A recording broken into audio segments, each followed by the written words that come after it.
Hi this is DTH. ഒരു സാധാരണ cinema പ്രേമിയുടെ film റിവ്യൂയിലേക്ക് വീണ്ടും സ്വാഗതം. ശങ്കറിൻ്റെ Telugu directorial debut game changer.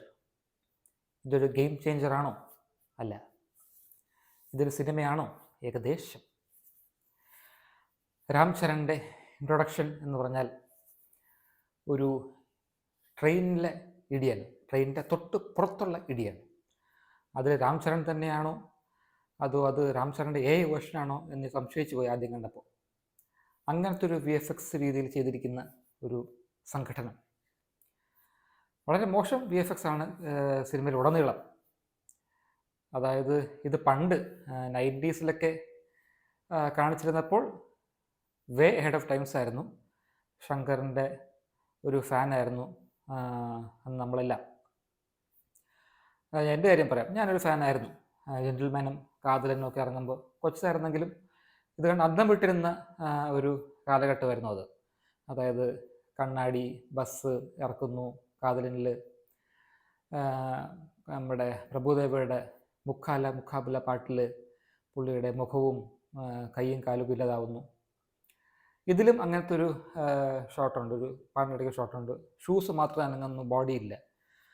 പക്ഷേ ഈ 2025 ഇതൊക്കെ ആരെ കാണിച്ച് പഠിപ്പിക്കാനാണ് ശങ്കർ എന്നെനിക്ക് മനസ്സിലാകുന്നില്ല.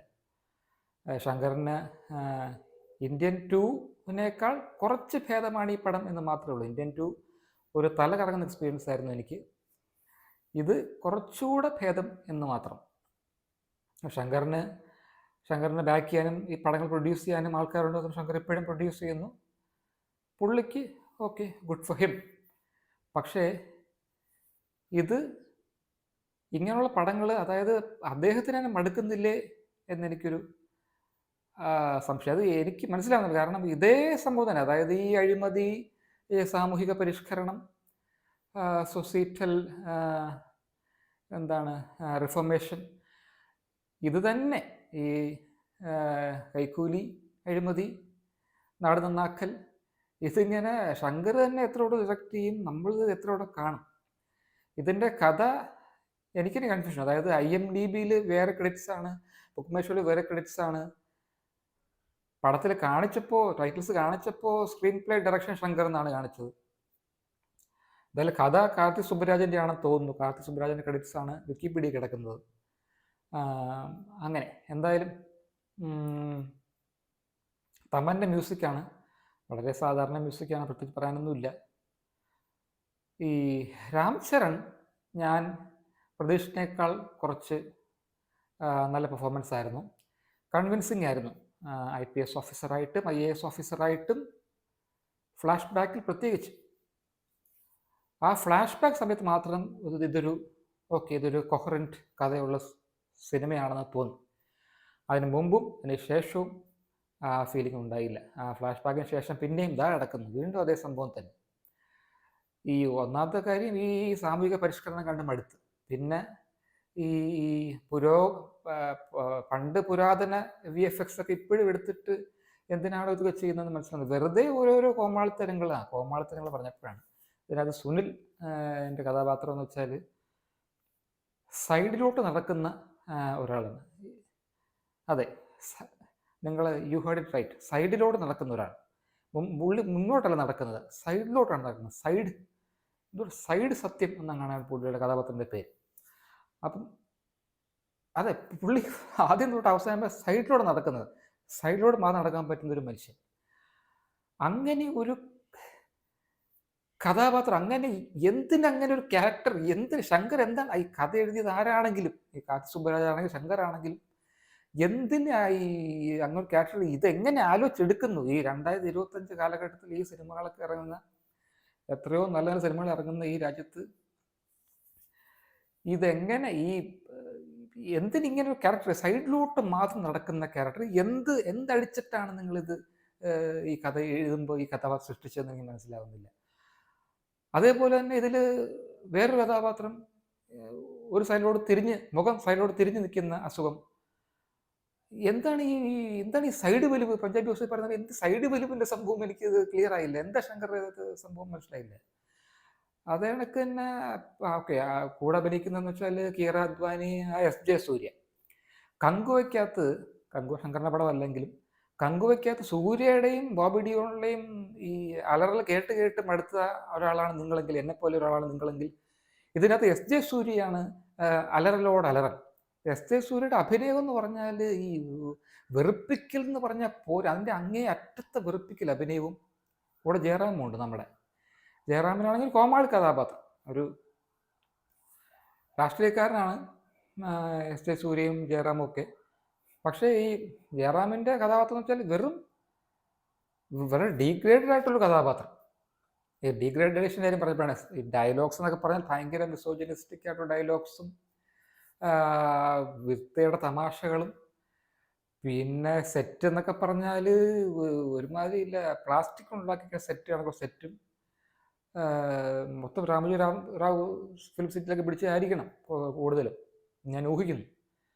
അതുകൂടാതെ ശങ്കറിൻ്റെ മറ്റേ പഴയ സംഭവങ്ങൾ, ആ മുതൽവനിലൊക്കെ ഉള്ള അതേ സെറ്റിംഗ് രീതി ഉണ്ടല്ലോ, മുതൽവനാണെങ്കിലും അന്യനാണെങ്കിലും, അതൊക്കെ അന്ന് കാണുമ്പോൾ ഓക്കെ, 90s ഇത് കാണുമ്പം, അല്ലെങ്കിൽ ഏർലി 2000s മിഡ് 2000s കാണുമ്പോൾ പോലും ഓക്കെ. പക്ഷേ ഈ 2025 ഇതൊന്നും സഹിച്ചുകൊണ്ടിരിക്കാൻ പറ്റത്തില്ല. 2.25 മണിക്കൂറുണ്ട് പടം തന്നെ. ഇതിലൊരു പുതുമയിലെന്നുള്ള ഈ സെറ്റ് വെച്ചത് ഓക്കെ, നിങ്ങൾ ഒരുപാട് പാടുപെടും ഈ സെറ്റ് ഉണ്ടാക്കാൻ ഒരു പക്ഷേ എന്ത് കാര്യമാണ്? ഈ ആ അത്ഭുതമൊക്കെ പണ്ടേ കഴിഞ്ഞു. ആ അത്ഭുതമൊക്കെ കണ്ട് മഞ്ഞളിക്കുന്ന ഓഡിയൻസ് ഒന്നും ഇപ്പം ഇല്ലെന്നാണ് എൻ്റെ വിശ്വാസം. അതല്ല, എന്നെ അത് അത്ഭുതപ്പെടുന്നില്ല. പണ്ട് 3ാം ക്ലാസ്സിൽ 4ാം ക്ലാസ്സിൽ പഠിക്കുമ്പോൾ കാതലും ജെന്റിൽമാനും കാണുമ്പം ഓക്കെ, അതിൽ ഭയങ്കര അത്ഭുതമായിരുന്നു അത് കാണുമ്പോൾ സമയത്ത്. അതിനുശേഷം അതേ ഫോമിൽ തന്നെ വീണ്ടും തുടരുകയും സെറ്റായാലും ആർട്ട് ഡയറക്ഷൻ ആയാലും, അതുകൂടാതെ ഈ കഥ എന്തിന് ഈ സാമൂഹിക പരിഷ്കരണ കഥ ഒഴിവാക്കി വേറെ എന്തെങ്കിലും കഥ നമ്മൾ കാണിച്ചൂടെ? ഇന്ത്യൻ 2 അതല്ലേ, ഇന്ത്യൻ 2 തല ഇറങ്ങുന്ന സിനിമയായിരുന്നു എനിക്ക്. ഒരു കാര്യം കൂടെ ഞാൻ ശങ്കറിനോട് ഞാൻ അപേക്ഷിക്കാം. ഈ അതായത് ഈ സിനിമാറ്റോഗ്രഫി ചെയ്യിപ്പിക്കുന്ന ആരെ കൊണ്ടാണെങ്കിലും ഈ തല കറങ്ങുന്ന കണക്കുള്ള സിനിമാറ്റോഗ്രഫി ഒന്നും ചെയ്യാതിരിക്കാവോ പ്ലീസ്? കാരണം ഇത് നോസിയേറ്റിംഗ് ആണ്, ശരിക്കും ലിറ്ററലി നോസിയേറ്റിംഗ് ആണ്. അവർ ഇങ്ങനെ ക്യാമറ കറങ്ങുന്നു, ഇങ്ങനെ കറങ്ങുന്നു, ഇങ്ങനെയുള്ള ഷോട്ട്സ്. ഞാൻ തല കറങ്ങി അവിടെ വീണില്ലെന്ന് മാത്രം. ഇന്ത്യൻ 2 ഇതിലും ഏകദേശം അതൊക്കെ തന്നെയായിരുന്നു. ഈ നമ്മൾ ചില സിനിമകളോട് ബസ്സിലൊക്കെ കയറുമ്പം ബാംഗ്ലൂർ, കൊല്ലം, അല്ലെങ്കിൽ എന്താണ് കൊച്ചി, ചെന്നൈ, ഏതെങ്കിലും ഇത്രയും ദീർഘദൂര ബസ്സുകളൊക്കെ നമ്മൾ കയറുമ്പം ഈ നമ്മൾ കാണുന്ന ചില പടങ്ങൾ നമ്മൾ മിക്കപ്പോഴും അവരിടുന്നത് തമിഴോ തെലുങ്കോ ഇങ്ങനത്തുള്ള പടങ്ങളായിരിക്കും. സോക്കോൾഡ് ആക്ഷൻ പടങ്ങളൊക്കെ ആയിരിക്കും, സിംഗം കണക്കുള്ള. ഇത് കണ്ട് മടുത്ത ഒരാളാണ് ഞാൻ.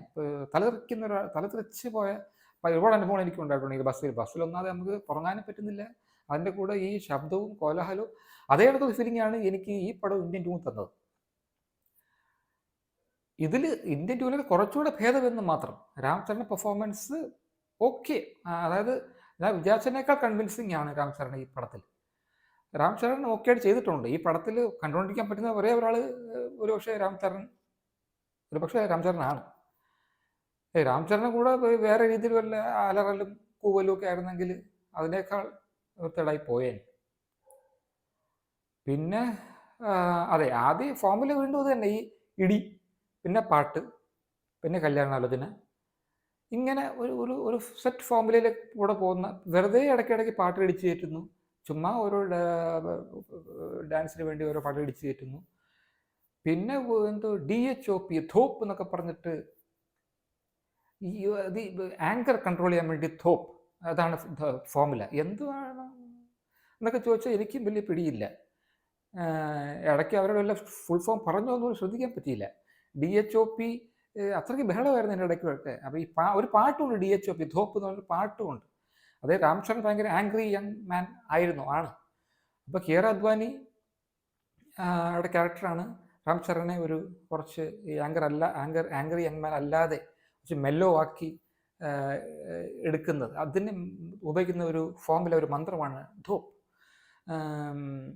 എന്താണെന്നൊന്നും ചോദിക്കരുത്, സംഭവം ഉണ്ട് അങ്ങനെ. അപ്പം ഇത് 2.25 മണിക്കൂർ കൊണ്ട് ഈ പടം നമ്മുടെ ഇടയ്ക്ക് ഇത് തീരുന്നില്ലല്ലോ എന്ന് ആലോചിച്ചു. ഇത് നമ്മളെ മലയാളികളെ മമ്മൂട്ടിയുടെ ദ കിങ് പടം ഓർമ്മിപ്പിക്കും. കാരണം ഇതൊരു കളക്ടറിൻ്റെ കഥയാണ്. കളക്ടർ എന്ന് പറഞ്ഞാൽ പിന്നെ നിയമത്തിൻ്റെ തിളപ്പാണ്, അധികാരത്തിൻ്റെ തിളപ്പാണ്, കിങ്ങിനെ പോലെ തന്നെ. അപ്പം ഓക്കെ, ആ നിയമങ്ങളൊക്കെ നിയമസംഹിത കറക്റ്റ് ആയിരിക്കും, നിയമസംഹിത കൊണ്ടുള്ള കളിയൊക്കെ ഞാൻ ചോദ്യം ചെയ്യുന്നില്ല.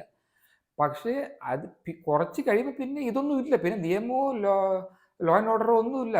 കളക്ടർ ആൾക്കാരെ ഇടിച്ച് പറത്തുന്നു, കളക്ടർ വെടിവെക്കുന്നു, ഹെലികോപ്റ്ററിൽ വരുന്നു, അങ്ങനെയൊക്കെ ഉള്ള പ്രത്യേകതരം ഇന്ത്യയിൽ ഇല്ലാത്തൊരു കളക്ടർ.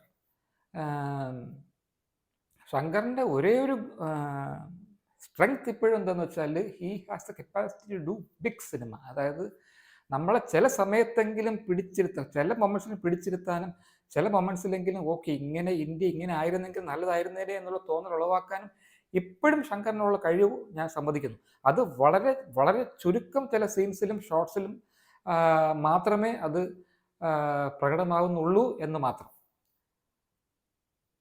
അങ്ങനെ രാംചരന് വേണ്ടി മാത്രം ഒരു പക്ഷേ I would give 1 star out of 5 for Shankar's Game Changer. Thanks for watching. Bye.